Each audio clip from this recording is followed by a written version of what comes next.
Hello mga lods, mga pugto! Hello po, yun po, magluto tayo ng ating ulam. Maulan, nakakatamad lumabas. So kung ano lang nandyan sa ating ref, yun lang po ang ating lulutuin mga lods. So meron ako dito nga tinapa. Tinapa, hihimay-himayin ko.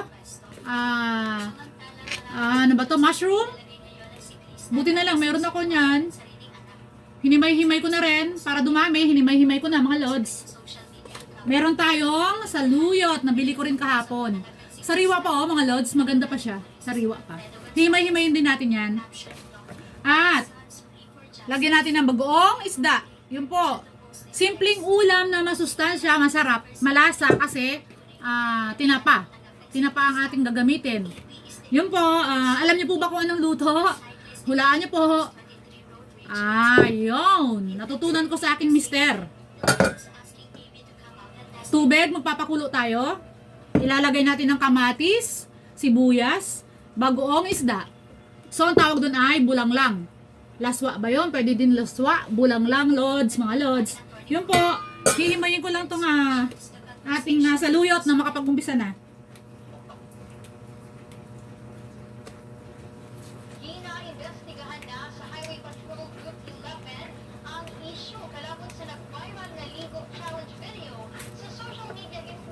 Yun po,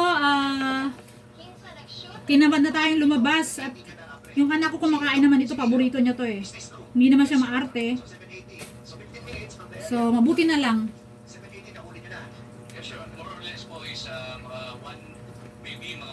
Isang simpleng ulam na masustansya. Saluyot, saluyot, saluyot.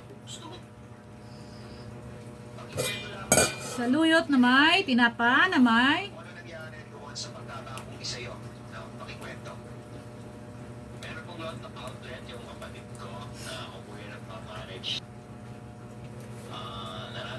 Tingnan niyo po ba kung sino ang aking kasama dito?